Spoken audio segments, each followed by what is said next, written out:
Metanoia ministries YouTube ചാനലിലേക്ക് ഏവർക്കും സ്വാഗതം. വിശ്വാസത്തിൻ്റെ സീരീസായിട്ട് നമ്മൾ കഴിഞ്ഞ ദിവസങ്ങളിലൊക്കെ കുറേ എപ്പിസോഡുകൾ കണ്ടിന്യൂസ് ആയിട്ട് ചെയ്തുകൊണ്ടിരിക്കുകയായിരുന്നു.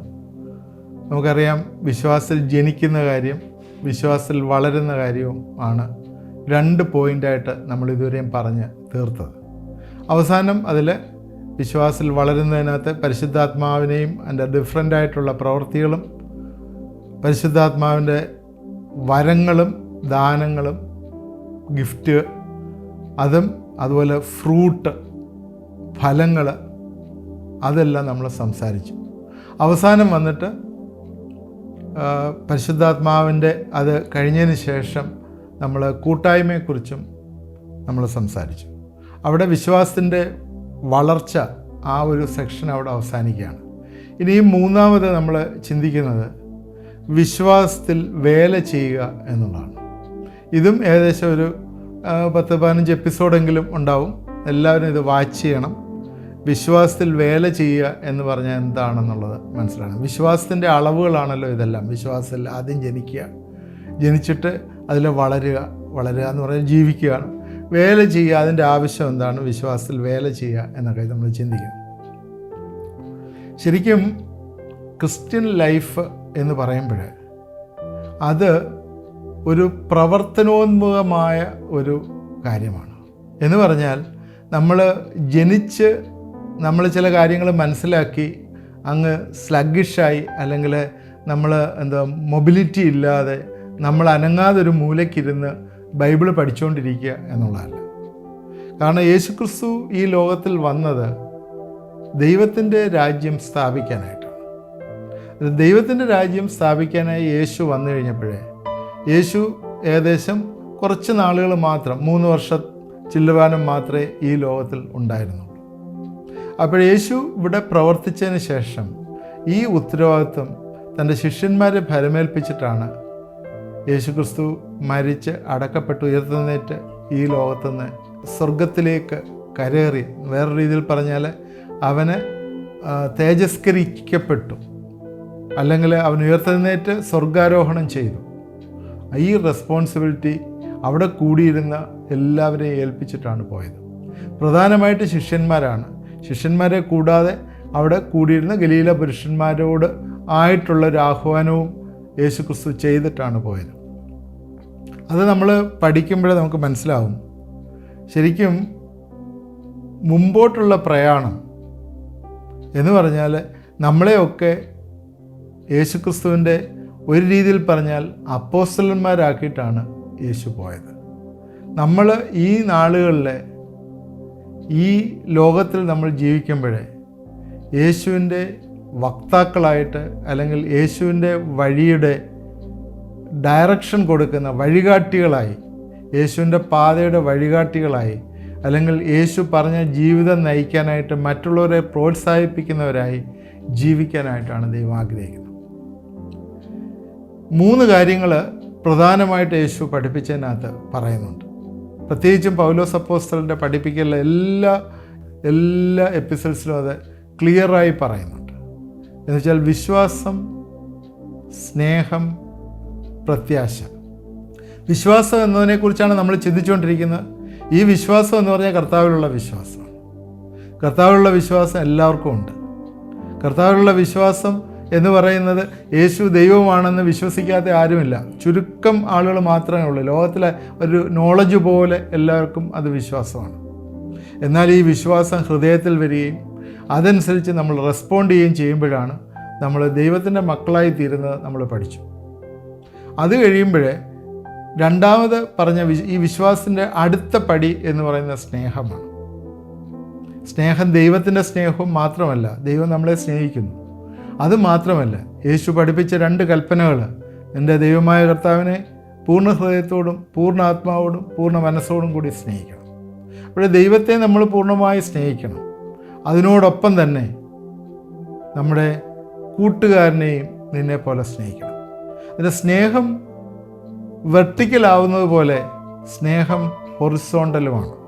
അതിൻ്റെ സ്നേഹം എന്ന് പറയുന്നത് ശരിക്കും മറ്റുള്ളവരെ സ്നേഹിക്കുന്നതിൽ കൂടി, അല്ലെങ്കിൽ നമ്മുടെ അയൽക്കാരനെ സ്നേഹിക്കുന്നതിൽ കൂടിയാണ് ദൈവത്തിൻ്റെ സ്നേഹം മറ്റുള്ളവരിലേക്ക് പ്രകടമായി തീരുന്നത്. അതുകൊണ്ട് അത് ഏറ്റവും പ്രധാനപ്പെട്ട ഒരു കാര്യമാണ് സ്നേഹം എന്നുള്ളത്. മൂന്നാമത് പ്രത്യാശയുടെ കാര്യമാണ്. പ്രത്യാശ എന്ന് പറഞ്ഞാൽ എന്താണ്? യേശു നമ്മളെ വന്ന് കൂട്ടിച്ചേർക്കും എന്നുള്ള പ്രത്യാശ. ദൈവരാജ്യം അതിൻ്റെ പൂർണ്ണതയിൽ നമ്മുടെ ഇടയിൽ ഇപ്പോഴില്ല. വിശ്വാസികളുടെ ഇടയിൽ ദൈവരാജ്യം ഉണ്ടെങ്കിലും അതിൻ്റെ പൂർണ്ണതയിൽ ദൈവരാജ്യം ഇവിടെ സ്ഥാപിക്കപ്പെട്ടിട്ടില്ല. ദാവീദിൻ്റെ കുലത്തിൽ ജനിച്ച യേശുവിൻ്റെ ഭരണം നിത്യമായ ഭരണമായിരിക്കുമെന്നും അത് മാറിപ്പോയില്ല എന്നും ഗബ്രിയേൽ ദൂതൻ വന്ന് മറിയോട് പറഞ്ഞ കാര്യം കഴിഞ്ഞ ദിവസങ്ങൾ പറഞ്ഞിരുന്നു. എന്നാൽ ഈ ഭരണം ഇതുവരെയും ഈ ഭൂമിയിലായിട്ടില്ല. ഈ ഭരണം വരാനിരിക്കുന്നത് മാത്രമേ ഉള്ളൂ.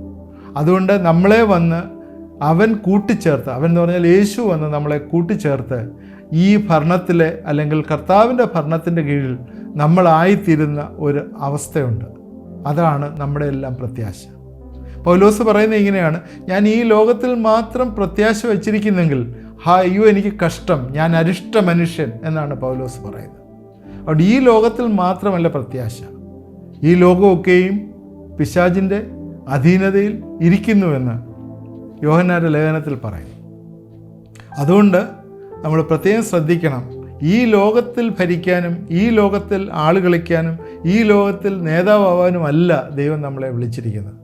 നമ്മൾ സ്വർഗരാജ്യത്തിൽ അവനോട് ചേർന്ന് വാഴുവാൻ വേണ്ടിയാണ് വിളിച്ചിരിക്കുന്നത്. അതാണ് നമ്മുടെ പ്രത്യാശ. വിശ്വാസം, സ്നേഹം, പ്രത്യാശ, ഈ മൂന്ന് കാര്യങ്ങൾ ക്രിസ്ത്യാനിയുടെ ജീവിതത്തിൽ ഇത് മൂന്നും പ്രധാനപ്പെട്ട ഒന്നാണ്. അതിൽ വിശ്വാസത്തെക്കുറിച്ച് നമ്മൾ ചെയ്യുമ്പോഴേ വിശ്വാസത്തിൻ്റെ വേല ചെയ്യുവാനായിട്ട് നമ്മളെ വിളിച്ചിരിക്കുന്നു എന്ന് നമ്മൾ മറന്നു പോകരുത്. വിശ്വാസത്തിൻ്റെ വേല ചെയ്യുക എന്നുള്ള എന്താണ് ഈ വിശ്വാസത്തിൻ്റെ വേല എന്ന് പറയുന്നത്? വിശ്വാസത്തിൻ്റെ വേല എന്ന് പറഞ്ഞാൽ ബൈബിളിലെ അതിന് വാക്യമുണ്ട്, ഞാൻ വാക്യത്തിലേക്ക് വരാം. വിശ്വാസത്തിൻ്റെ വേല എന്ന് പറഞ്ഞാൽ പ്രധാനമായിട്ട് ഉദ്ദേശിക്കുന്നത് ദൈവം നമ്മളെ ഈ വലിയൊരു ശുശ്രൂഷ ഏൽപ്പിച്ചിട്ടുണ്ട് എന്ന് പറഞ്ഞാൽ കർത്താവിലുള്ള സ്നേഹം മറ്റുള്ളവരോട് പങ്കുവയ്ക്കാനായിട്ട് ഉള്ള വലിയൊരു ശുശ്രൂഷ നമ്മളെ ഏൽപ്പിച്ചിട്ടുണ്ട്. അതിന് ആദ്യം യേശുക്രിസ്തു തന്നെ 70 ശിഷ്യന്മാരെ വിളിക്കുന്നതായിട്ട് കാണുന്നു. കോൺഗ്രിഗേഷണൽ ലീഡേഴ്സ് 70 പേരെ വിളിച്ചു. പിന്നെ 12 പേരെ എപ്പോഴും കൂടെ ഇരിക്കാനായിട്ട് വിളിച്ചിരിക്കുന്ന 12 ശിഷ്യന്മാരെ തിരഞ്ഞെടുത്തു. അവരാണല്ലോ അതിലൊരാൾ യേശുവിനെ ഒറ്റിക്കൊടുത്തു, അവൻ തൂങ്ങി മരിച്ചു. അതിനുശേഷം അപ്പോസ്തലന്മാരെല്ലാം കൂടെ മത്തിയാസിനെ തിരഞ്ഞെടുത്തു. അങ്ങനെ ഒരു യേശു അവരോടൊപ്പം ഉണ്ടായിരുന്നു. എല്ലാം നമുക്കറിയാം, ബൈബിളിലെ അപ്പോസ്തല പ്രവൃത്തിയിൽ അതെല്ലാം എഴുതിയിട്ടുണ്ട്. അതുകൂടാതെ തന്നെ ഇന്നർ കോറായിട്ട് 3 ശിഷ്യന്മാരുണ്ടായിരുന്നു, സബദിപുത്രന്മാർ. അതുപോലെ യാക്കോബ്, യോഹന്നാൻ, പത്രോസ്, ഇവർ 3 പേര് യേശു പോകുന്നിടത്തെല്ലാം കൂടെ ഉണ്ടായിരുന്നു. അത് ഈ രീതിയിൽ ശിഷ്യന്മാർ, കോൺഗ്രിഗേഷണൽ ഡിസൈപ്പിൾസ്, അതുപോലെ യേശുവിൻ്റെ ഡിസൈപ്പിൾസ് ആയിട്ടുള്ള 12 പേര്, അതിനുശേഷം കോറായിട്ടുള്ള ഡിസൈപ്പിൾസ്. ഇതെല്ലാം എന്തിനാണ് യേശു ചെയ്തതെന്ന് ചോദിച്ചാൽ, യേശു തൻ്റെ രാജ്യം, അപ്പോസ്തലത്തിൻ്റെ ശുശ്രൂഷ ഏൽപ്പിക്കുവാനായിട്ട് ദൈവത്തിൻ്റെ രാജ്യത്തിൻ്റെ വർധനവിന് വേണ്ടി ഏൽപ്പിച്ചു. എന്തിനാണ്? അവരെ ഈ വിശ്വാസത്തിൻ്റെ വേല ചെയ്യാനായിട്ടാണ് ഏൽപ്പിച്ചത്. ഞാൻ ഒരു ഭാഗം ബൈബിളിൽ നിന്ന് വായിച്ച് കേൾപ്പിക്കാനായിട്ട് ആഗ്രഹിക്കുന്നു. 1 തെസ്സലോനിയൻസ് 1-ാം അധ്യായത്തിൻ്റെ 2 മുതൽ ഉള്ള വാക്യങ്ങൾ ഞാൻ വായിച്ച് കേൾപ്പിക്കാം. 2 മുതൽ 8 വരെയുള്ള വാക്യങ്ങൾ. ഞങ്ങളുടെ പ്രാർത്ഥനയിൽ നിങ്ങളെ സ്മരിച്ചുകൊണ്ട് നിങ്ങളുടെ വിശ്വാസത്തിൻ്റെ വേലയും സ്നേഹപ്രയത്നവും നമ്മുടെ കർത്താവായ യേശുക്രിസ്തുവിനെക്കുറിച്ചുള്ള പ്രത്യാശയും സ്ഥിരതയും ഇടപെടാതെ നമ്മുടെ ദൈവവും പിതാവുമായൻ്റെ സന്നിധിയിൽ ഓർത്ത് ഞങ്ങൾ നിങ്ങൾക്കെല്ലാവർക്കും വേണ്ടി എപ്പോഴും ദൈവത്തിനെ സ്തോത്രം ചെയ്യുന്നു. ദൈവത്തിൽ സ്നേഹിക്കപ്പെട്ട സഹോദരന്മാരെ, നിങ്ങളുടെ തിരഞ്ഞെടുപ്പിനെ അറിയുന്നുവല്ലോ. ഞങ്ങളുടെ സുവിശേഷം വചനമായി മാത്രമല്ല, ശക്തിയോടും പരിശുദ്ധാത്മാവിനോടും ബഹുനിശ്ചയത്തോടും കൂടെ ആയിരുന്നു അത് നിങ്ങളുടെ അടുക്കൽ വന്നത്. നിങ്ങളുടെ നിമിത്തം ഞങ്ങൾ നിങ്ങളുടെ ഇടയിൽ എങ്ങനെ പെരുമാറി എന്നറിയുന്നുവല്ലോ. ബഹു കഷ്ടം സഹിക്കേണ്ടി വന്നിട്ടും നിങ്ങൾ പരിശുദ്ധാത്മാവിൻ്റെ സന്തോഷത്തോടെ വചനം കൈക്കൊണ്ട് ഞങ്ങൾക്കും കർത്താവിനും അനുകാരികളായി തീർന്നു. അങ്ങനെ നിങ്ങൾ മക്കദോന്യയിലും അക്കായയിലും വിശ്വസിക്കുന്ന ഏവർക്കും മാതൃകയായി തീർന്നു. നിങ്ങളുടെ അടുക്കൽ നിന്ന് കർത്താവിൻ്റെ വചനം മുഴങ്ങിച്ചെന്നത് മക്കെദോന്യയിലും അഖായയിലും മാത്രമല്ല, എല്ലായിടവും നിങ്ങൾക്ക് ദൈവത്തിലുള്ള വിശ്വാസം പ്രസിദ്ധമായിരിക്കുന്നു. അതുകൊണ്ട് ഞങ്ങൾക്കൊന്നും പറവാൻ ആവശ്യമില്ല.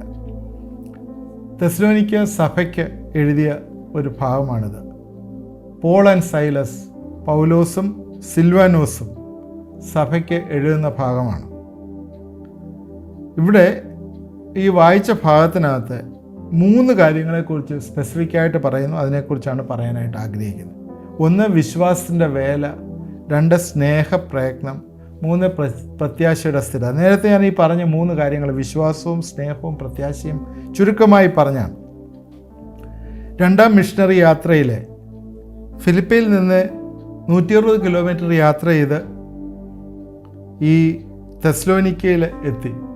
അപ്പോസ്തല പ്രവൃത്തി 17-1 മുതൽ 10 വരെയുള്ള വാക്യങ്ങളിൽ അതിലെഴുതിയിട്ടുണ്ട്, പോൾ, സൈലസ് ആൻഡ് തിമോത്തി അംഫിപ്പിലോസ് അപ്പലോന്യ വഴി തെസ്സലോനിക്കയിലെത്തി. അവിടെ 3 ശബത്തുകളിൽ കർത്താവിൻ്റെ സുവിശേഷം പറഞ്ഞു. പലരും പൗലോസിൻ്റെ പക്ഷത്ത് ചേർന്നു. അവിടെ തന്നെ അവിടുത്തെ ആളുകളുണ്ടായിരുന്നു, ഗ്രീക്കുകാരുണ്ടായിരുന്നു, ചില സ്ത്രീകളുണ്ട്. വിശ്വസിച്ചവരിലെ പ്രധാനപ്പെട്ട ആളുകളുടെ പേര് അതിനകത്ത് പറയുന്നുണ്ട്. യാസോൻ, ഗായോസ്, അരിസ്റ്റർഹോസ്, സെക്കുന്തോസ്, ഇങ്ങനെയൊക്കെയുള്ള ചില ആളുകൾ അവരെ വിശ്വസിച്ചു. എന്നാൽ യഹൂദന്മാർ അവിടെ പ്രശ്നമുണ്ടാക്കി അവസാനം ദുഷ്പ്രവർത്തിക്കാർ കൂട്ടം കൂടി അവരെ ആക്രമിക്കാനായിട്ട് ശ്രമിച്ചപ്പോൾ യാസോൻ്റെ നേതൃത്വത്തിൽ ജാമ്യമെടുത്ത് അവരെ രാത്രിയിൽ അവിടെ നിന്ന് വിട്ട് അവർ ബെരോവയിലേക്ക് പോയി. ബെറിയ എന്ന് പറഞ്ഞ സ്ഥലം, ബെരോവയിലേക്ക് പോയി. അവിടെയും അവിടെ വർക്ക് ചെയ്യാനായിട്ട് അവർ സമ്മതിച്ചില്ല. അവിടെയും യഹൂദന്മാർ വന്ന് ബഹളമുണ്ടാക്കി. അവിടെ ശീലാസിനെയും തിമോഥെയോസിനെയും അവിടെ ആക്കിയതിന് ശേഷം അഥേനയിലേക്ക് പൗലോസ് യാത്ര ചെയ്തതായിട്ട് നമ്മൾ കാണുന്നു. ഇത് ഒരു ചരിത്രമാണ്, അതിൽ കാണുന്ന കാര്യമാണ്. ഇത് അങ്ങനെ ഒരു 3 ആഴ്ചയിൽ സിനഗോഗിൽ പ്രവർത്തിച്ചതിൻ്റെ ഫലമായിട്ട് ഉണ്ടായ ഒരു സഭയാണ് തെസ്സലോനിക്ക സഭ. നമുക്കറിയാം, ഇന്നും കർത്താവിൻ്റെ സുവിശേഷം പറയുമ്പോഴേ എനിക്ക് എന്താ അതിൻ്റെ കാരണം, പിശാചിൻ്റെ ഒരു പ്രവർത്തനമാണ്, അല്ലാതെ അതിനകത്ത് വേറെന്താ പറയാനായിട്ടുള്ള. വേറെ ആരെയും ഒരു ഉപദ്രവിക്കുന്നില്ല, ഒരു ആളുകൾക്കും അത് ദോഷം ഉണ്ടാക്കുന്നില്ല, ഒരു പ്രയാസം ഉണ്ടാക്കുന്നില്ല. കർത്താവ് പഠിപ്പിച്ച സ്നേഹവും ദൈവത്തിൻ്റെ സ്നേഹവും ദൈവത്തിൻ്റെ വഴികളും ഒക്കെ ഇങ്ങനെ പറയുമ്പോഴേ അതിനെതിരായിട്ട് പ്രവർത്തിക്കുന്ന ശക്തികൾ ഇന്ന് എത്ര കൂടുതലാണ്. അന്നും ഇതേപോലെ തന്നെ റോമൻ ഭരണത്തിൻ്റെ കീഴിലുള്ള ഈ സ്ഥലം എന്ന് പറഞ്ഞാൽ തെസ്സലോനിക്ക, അവരത് അതിനോട് എതിർപ്പ് കാണിച്ചു. കാരണം യഹൂദന്മാരുടെ പ്രമാണത്തിനെതിരായിട്ട് എന്തോ പഠിപ്പിക്കുന്നു എന്ന് പറഞ്ഞിട്ട് അവരെ അവിടെ നിന്ന് ഓടിച്ചു വിടുന്നതായിട്ട് നമ്മൾ കാണുന്നു. ഇന്നും ഇന്ത്യയിലും പല കൺട്രികളിലും ഇതുപോലെ ദൈവത്തിൻ്റെ വചനത്തിനെതിരായിട്ട് ഒരുപാട് പ്രവർത്തനങ്ങൾ നടക്കുന്നുണ്ട് എന്ന് നമ്മൾ മനസ്സിലാക്കുക.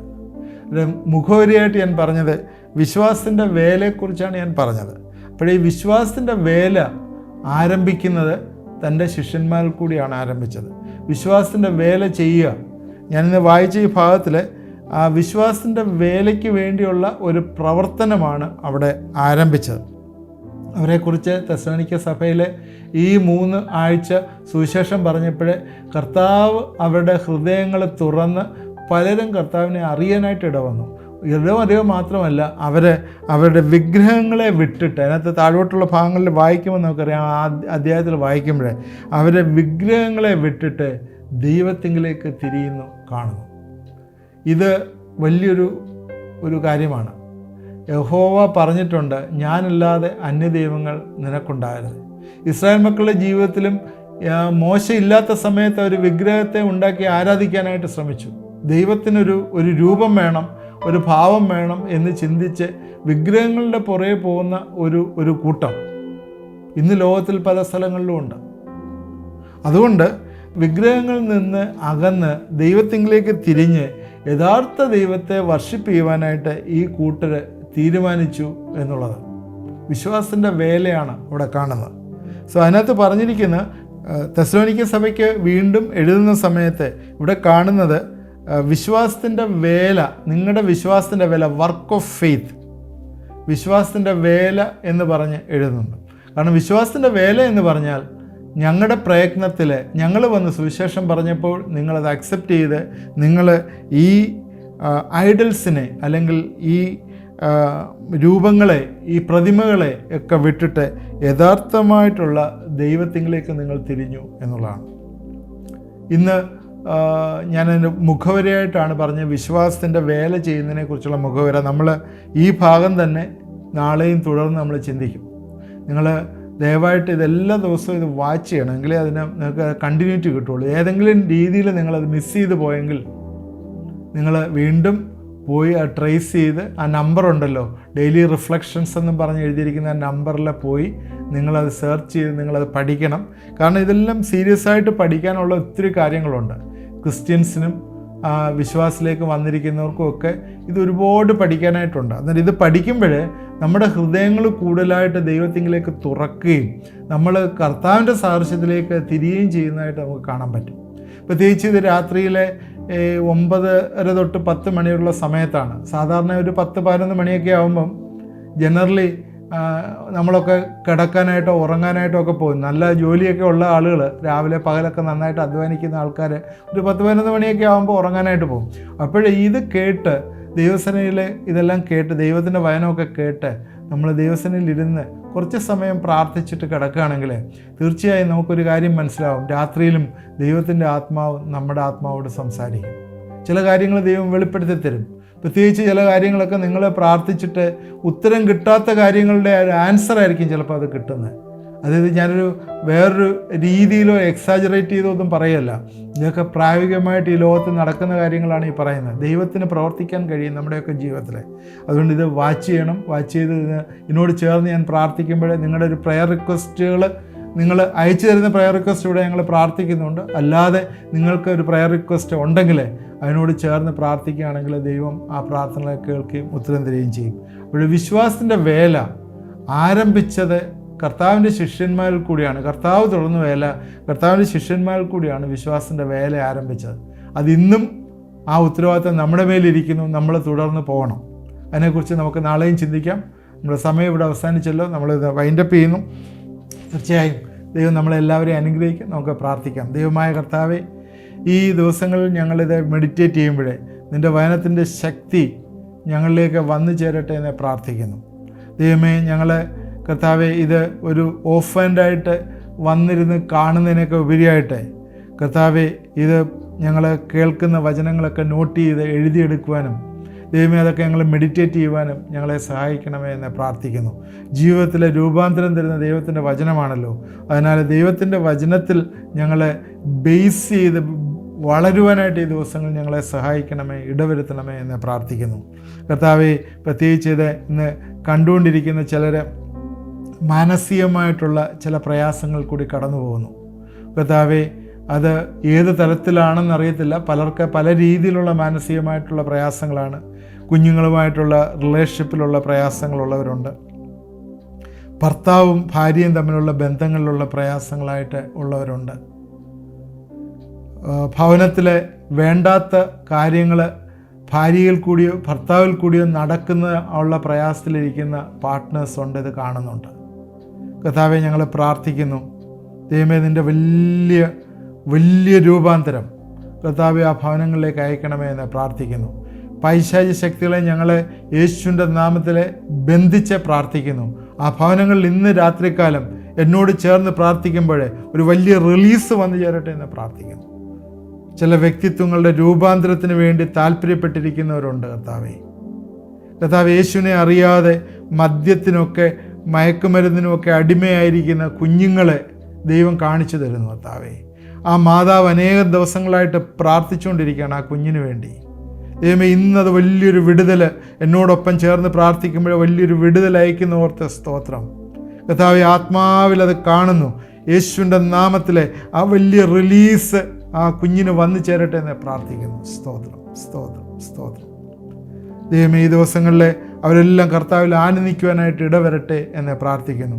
മാനസികമായിട്ടുള്ള പ്രശ്നങ്ങൾ, റിലേഷൻഷിപ്പ് ഇഷ്യൂസ്, അഡിക്ഷൻസ് എല്ലാം യേശുവിൻ്റെ നാമത്തിൽ മാറിപ്പോകട്ടെ എന്ന് പ്രാർത്ഥിക്കുന്നു. കർത്താവെ, അതുപോലെ ശാരീരികമായിട്ടുള്ള പ്രയാസങ്ങൾ അനുഭവിക്കുന്നവരുണ്ടല്ലോ. ഞരമ്പുകൾ കൂടി രക്തയോട്ടം നിലച്ചിരിക്കുന്ന ചിലർ യേശുവിൻ്റെ നാമത്തിൽ ഇന്ന് അത് വീണ്ടും ആയിത്തീരട്ടെ എന്ന് പ്രാർത്ഥിക്കുന്നു. ചില വലിയ വിടുതലുകൾ നീ അയക്കുകയും സഹായിക്കുകയും ചെയ്യുന്നവർക്ക് സ്തോത്രം. എന്നോടൊപ്പം ചേർന്ന് പ്രാർത്ഥിച്ചവരെ അനുഗ്രഹിച്ചിരിക്കുന്നവർ സ്തോത്രം. യേശുവിൻ്റെ നാമത്തിൽ പ്രാർത്ഥിക്കുമ്പോൾ കേൾക്കുമാറാണമേ. ആമേൻ. ഇത് കണ്ടവരെല്ലാം ദൈവം അനുഗ്രഹിക്കട്ടെ. തുടർന്ന് ഇത് വാച്ച് ചെയ്യണം. പ്രത്യേകിച്ച് ആ സബ്സ്ക്രൈബ് ബട്ടൺ നിങ്ങൾ ക്ലിക്ക് ചെയ്തെങ്കിൽ നിങ്ങൾക്ക് എല്ലാ ദിവസവും ഡയറക്റ്റായിട്ട് നിങ്ങളുടെ മൊബൈലിലോ അല്ലെങ്കിൽ ഇൻസ്ട്രുമെൻറ്റിനകത്ത് അത് കിട്ടും. പ്രത്യേകിച്ച് അതുകൊണ്ട് നിങ്ങൾ അത് ക്ലിക്ക് ചെയ്യണം, ബെൽ ബട്ടൺ ക്ലിക്ക് ചെയ്യണം. പ്രത്യേകിച്ച് നിങ്ങൾക്ക് മറ്റുള്ളവർക്ക് ഷെയർ ചെയ്ത് കൊടുക്കുന്നത് നല്ലതാണ്. അതുപോലെ എന്തെങ്കിലും കമൻസ് ഉണ്ടെങ്കിൽ ആ കമൻറ്റ് ബോക്സിൽ ടൈപ്പ് ചെയ്തിടാം. പ്രയർ റിക്വസ്റ്റ് ഉണ്ടെങ്കിൽ നിങ്ങൾ ആ നമ്പറിൽ വിളിക്കുകയോ ഇമെയിലിൽ അല്ലെങ്കിൽ ആ വാട്സാപ്പ് നമ്പറിൽ നിങ്ങൾ ആ പ്രയർ റിക്വസ്റ്റ് എഴുതി തരികയും ചെയ്താൽ ഞങ്ങൾക്ക് വേണ്ടി പ്രാർത്ഥിക്കുന്നതാണ്. ദൈവം നമ്മളെല്ലാവരെയും അനുഗ്രഹിക്കുമാറാകട്ടെ.